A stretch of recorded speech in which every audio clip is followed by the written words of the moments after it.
Have you ever watched a young child encounter a frog, a butterfly, or a flower for the first time? There's instant interest and curiosity. It's perfectly natural.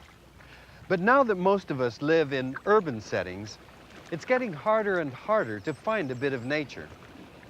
Only a few hundred meters from downtown Toronto is a group of small islands that are not fully developed and occupied. On one of them, there's a school. And for several years, the Toronto School Board has required that all children in the city in grades 5 or 6 spend a week at that school studying the environment. For many streetwise kids, it's a profound experience that lasts a lifetime. Formed from shifting sandbars and landfill, the Toronto Islands have a surprising diversity of habitats. 15 small islands, only 800 acres.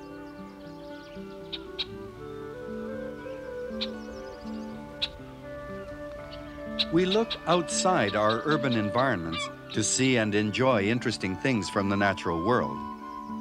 But nature is not just space between cities.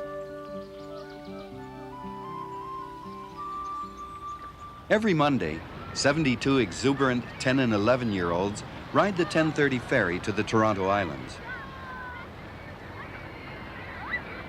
Here they will take part in Canada's oldest residential environmental education program.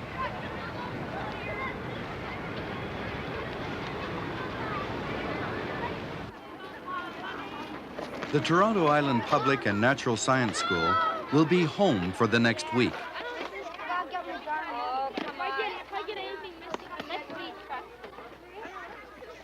The second oldest of its kind in North America, the program has been used as a model across Canada.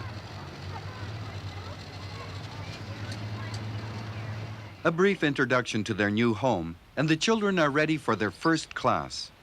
For the next 2.5 hours, they will hike through woods and meadows, unraveling the mysteries of the often overlooked plant kingdom. Be sure to have a look at the underside of the leaves as well. It's a good clue to what plant this might be.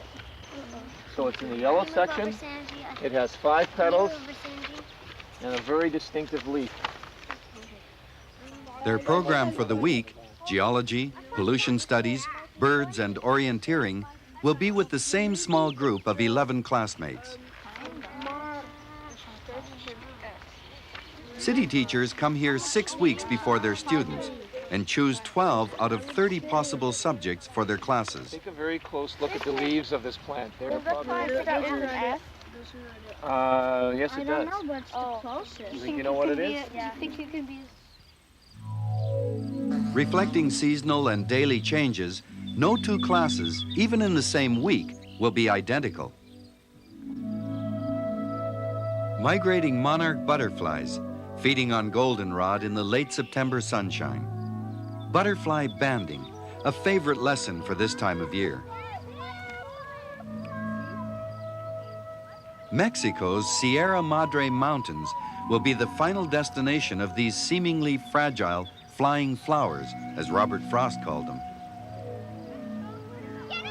Since the late 1960s, students from the island school have been helping with the North America-wide banding program started by entomologist Fred Urquhart of the University of Toronto. I didn't know I caught it, though. Linking children to their environment through a biology lesson with living organisms. The teacher carefully removes the butterfly from the net. NP. After rubbing the scales off a small part of one of the wings, an identification tag is gently put in place. Information on each animal is entered by the student who caught it. Similar to price tags used on glassware, the tag is light and durable and won't harm the butterfly. Now it can continue a more than 4,000-kilometer journey to Mexico. Okay, do you want to let it go? Put it on your finger. This is not just an outdoor classroom. Principal Ron Auckland. One thing we hope to do is begin to instill an environmental ethic in the kids. That is to say, a better understanding of their natural environment, an appreciation of their natural environment, and hopefully an interest that in some cases will be lifelong. A lot of you get confused with wasps. You see a big gray ball in a tree and you say, oh, it's a bee. These classes were not designed to produce future scientists. They were created to expose children to new ways of experiencing nature. Children tend to ignore or fear most insects, including bees. For many, a trip to a beehive will be their first close encounter with wild animals. And bees are not aggressive. You really have nothing to worry about when we go inside the apiary. Nothing. Because Mr. Orpin and I will calm down the bees for you. And so you'll be looking at Textbooks show pictures of hives populated by a few bees. The real thing is much more impressive. Kids are astounded to see thousands of bees when the top of the hive is removed.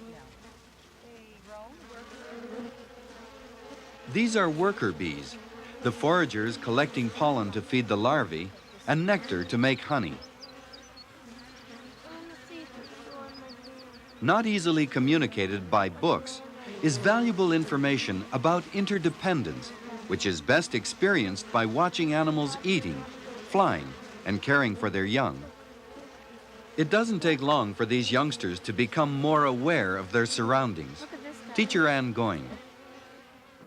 When they first arrive here, they find it hard to focus in on something. They keep directing their attention all over the place. And by the end of the week, they're focusing in on things that are pointed out to them. And then they themselves start to find new things. Before their visit here, most children's encounters with animals will have been limited to mammals. But mammals are only one very small part of the animal kingdom. Experiences will be different. A week spent out of doors will create an awareness of the complexities of the human impact on the natural environment.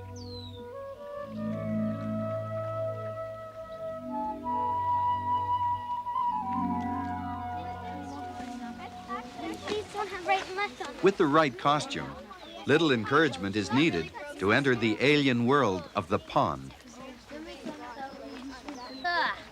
Oh, it's muddy. I know, they're so big. It feels better. Okay, have fun. In spring and summer, the pond is alive with activity, a chance to understand the cycles that make up an ecosystem. A lobster? Lobster? Actually, crayfish. Animals can be found only by careful searching, playing detective. This is another one of the little scuds.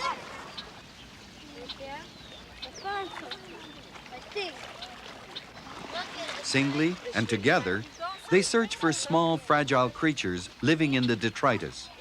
The bottom of the pond is only one of many places to find animals.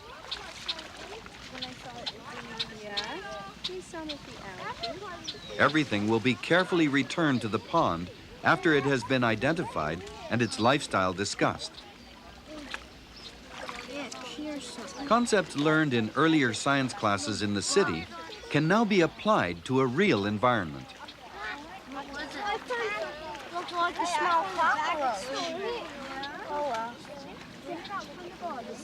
Oh, look at that.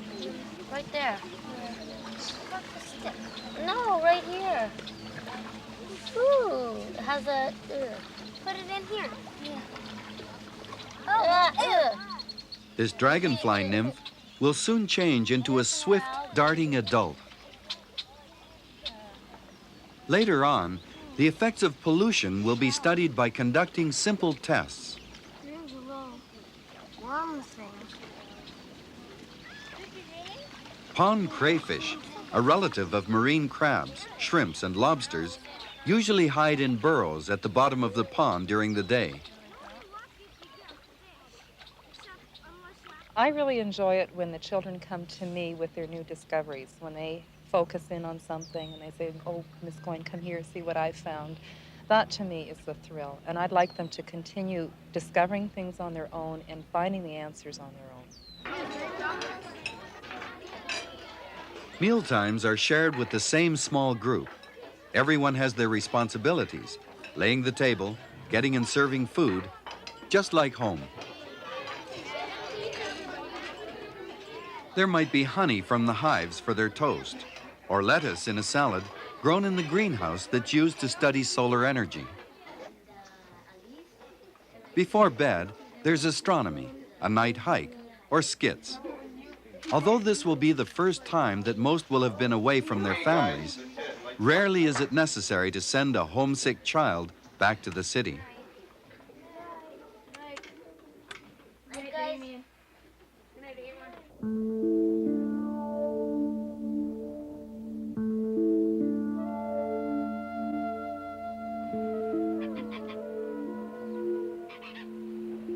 In the icy stillness of winter, we feel that life has disappeared. But with careful observation and a little patience, students discover an unexpected richness and variety of activity.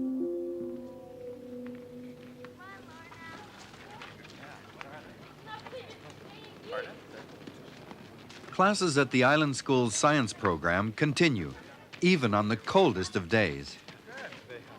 Last February, I was invited to join in. Here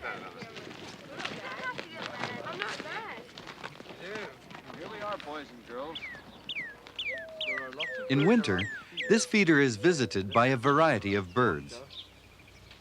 Color and movement. What could be more irresistible? And for science as well, while Mr. Schuler and I go out and put up the net. You have to be alert to spot and identify wild birds. It's a challenge. On a wee bit of a walk around and see if we can get that cardinal back again. There he is. Oh, back again? Yeah. I see him. Well, now stay still, boys and girls. Our chances are good. It's fun to discover a new world with binoculars and field guides.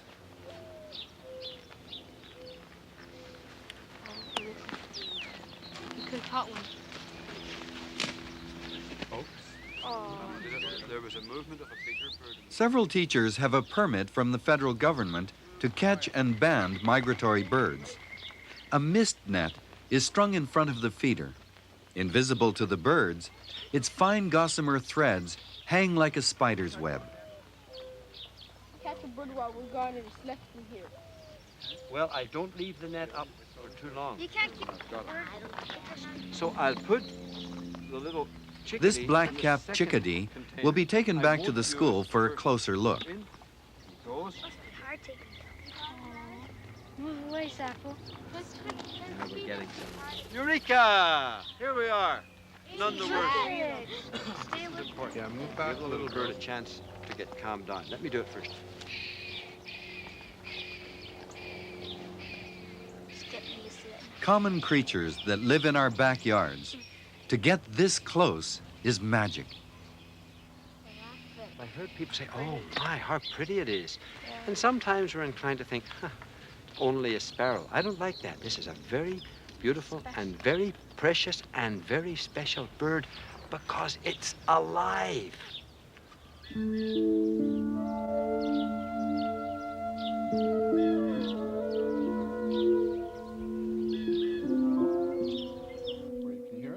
To be remembered for many years to come. The sound of a chickadee's heartbeat. Sunlight. Sounds like raindrops. Raindrops. Quick, Isn't that all right. nice? If you don't, I'll hold the stethoscope, okay? Because if you pull it, you could hurt the bird. That's the only reason why I'm doing it. Can you What do hear you it? think? Sounds like a cat. A cat. Don't tell it that. Its heart can beat up to an incredible 1,000 times a minute. Move your head. It's no wonder that a chickadee will live for a relatively short time, 2.5 years. It's fast, isn't it? Can you hear it? A cat going grrr. Yes, Close indeed. Drill down low. And Biology before you go, here we know it's- lives up to its definition, the study of life. That's amazing. Isn't that absolutely amazing? Romantic images of children running through flower-filled meadows. Only one of many possibilities. A lesson in recycling. An unexpectedly warm place on a cold winter's day is a Parks Department compost heap. The temperature will depend on the stage of decomposition. Just not Just a few centimeters from a sub-zero surface, the temperature is a cozy 40 degrees. Stop digging in. Let's get in here. He's a big Now, one. inside this egg, it's really called a cocoon or a capsule. There are anywhere from 3 to 20 worms. Did you find one? Yeah, just Where? a worm. Okay, Animals I see it. taken from their habitat are carefully returned. Have we seen a worm yet? How many body parts does an insect have? 2. A little bit more. 3. How many body parts does this have? 1. Is it an insect? No, it's an animal. Look at the temperature It's a bug. I just put it in my Okay. This cell bug, relative of fossil trilobites, eats decaying plant material and wood. An initial queasiness at the idea of looking through the compost is quickly overcome. same one. That one. Is that See? about 10 Yeah. millimeters? It's a small one. Okay. Climb on this one. So it has 6 legs? Yeah, Here, I got small legs and that. Look how clean my hands are. Has those And does it little have those things. little Yeah, hooks on the it end? does. It does. Yeah. Learning to pay attention to your surroundings, knowing where to look. Hi, just take a look at the plants in front of you. You'll notice that there's a space around the base of the plant. Why is that space there? How exactly does it make the hole? Oh, the sunlight. What does the sunlight do? Because the plant's attracting the sun's heat, and it's going down through the plant, and the plant's warming up, and it's making the whole, and the snow's starting to melt away from it. Here, science is about things that are important to the continued health of our community, plant, animal, and human. Okay. A homemade pinhole camera to introduce the concept of nature photography, That's hard to I'll hold let you that know. pose for a minute, unfortunately. a souvenir. I know. Go. Ready? Go. Yeah. Okay, so it's got to wait till it goes a little bit past Photography, where you started. cross-country skiing, fun ways to enjoy nature that also give glimpses of Keep another on world. smiling. Hold that pose for a minute. At a time when technology drives nature before it, it's important to nurture a commitment to conservation. This kind of experience is one way to develop an environmental ethic. A class in survival skills. With limited resources, they must build a fire and a simple shelter. Kids are left on their own to organize their best strategy. Teacher Carl Goldberg. I think the goals of our program are to give the children certain basic skills in nature and understanding nature, but more importantly to have them appreciate and respect nature a little bit better. Okay, let me try. Watch your finger. What's your finger? Just drop it. Here, children learn to cooperate rather than compete with each other. They learn to pay attention to nature, to tread softly in wild places, and to enjoy the natural world.